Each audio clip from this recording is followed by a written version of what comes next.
Hello, lovely students. It's good to have you in my online class. Welcome to class. In this lesson, I'll be teaching communication. Communication. This is what we do every day. Now, this word is derived from a Latin word known as communis. This means to make common, to transmit or share information. All right?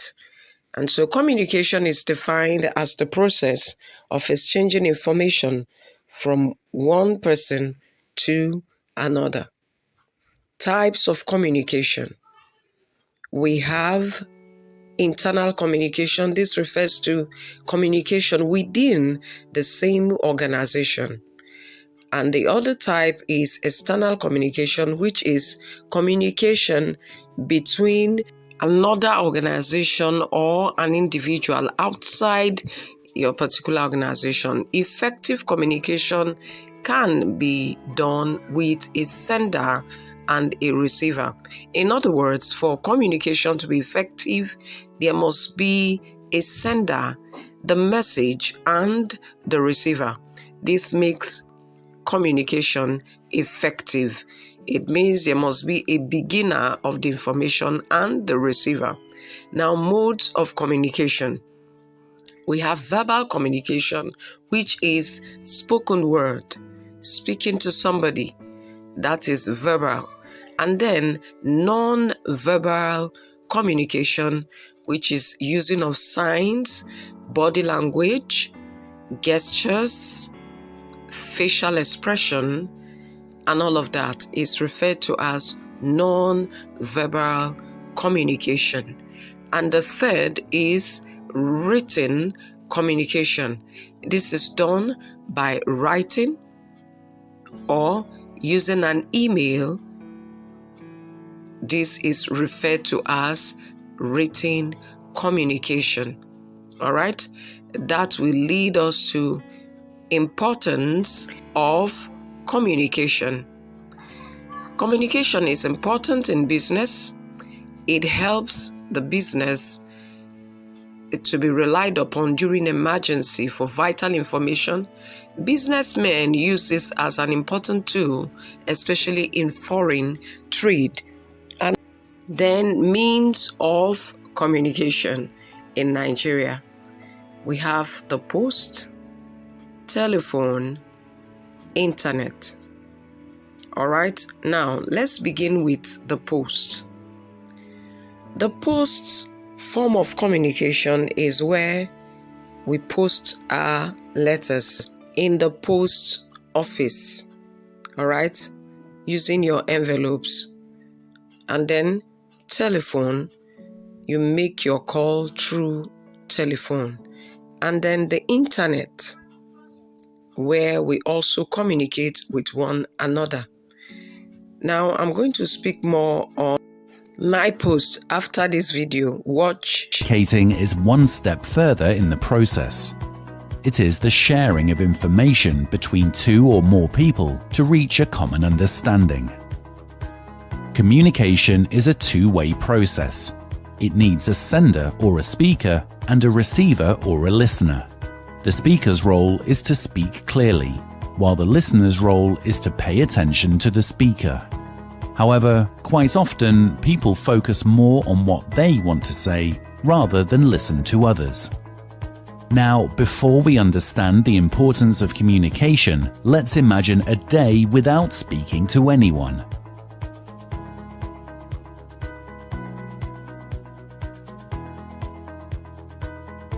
How would you find it? Difficult? Boring? Communication is the basis of all relationships.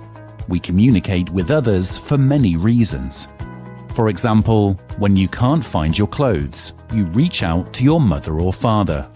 We also need to talk to others to share our joys and sorrows with them.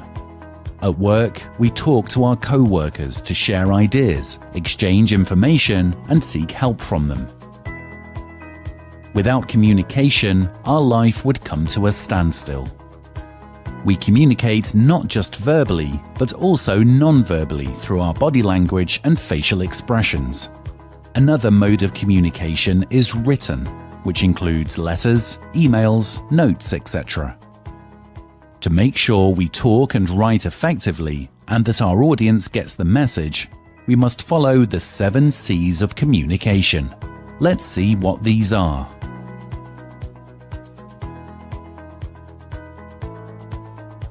Be clear. When writing or speaking to someone, be clear about your message.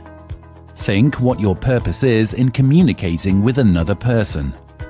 If you're not sure, then your audience won't be either. Be concise. Keep your message short and to the point. Make sure your message is concrete and gives your audience a clear picture of what you want to say. Be correct. Correct communication is error-free and uses language that is understood by others. Be coherent. Coherent communication is logical. It means that all points are connected to the main topic and follow the correct order or sequence. Your message should be complete. After reading or listening to your message, others should know what is to be done. Finally, be courteous. Use respectful and polite language at all times. Now, let's look at a conversation to see how an unclear message can confuse others. Hello, doctor. My right leg has been paining since yesterday. All right, let me check. Well, you have got sciatica. I'll write down some analgesics for your inflammation and proceed from there based on your body's response. What? I don't understand. Is it serious? Will I be fine? Am I going to die? You'll be fine. Just take these medicines. All right. I don't know what he's saying. I think I should speak to some other doctor. I don't trust this doctor. Do you think this communication was effective? What made it fail? There are many barriers to communication, and these may occur at any stage in the communication process. They lead to misunderstanding and wasted time. The use of overcomplicated or unfamiliar language is a common barrier to communication. Here, the doctor used difficult medical terms that the patient did not understand. This left him confused, nervous, and unsure. Our emotions also affect our communication. How we interpret what we hear is affected by the thoughts that come to our mind when we are listening. For example, if your boss asks if the task that was assigned to you has been completed, and you interpret it as the boss blaming you for not completing the task, you are likely to respond in anger. However, if you interpret the message as your boss just wanting to know the status, you are likely to feel less angry and defensive. Distraction and lack of interest also affects understanding.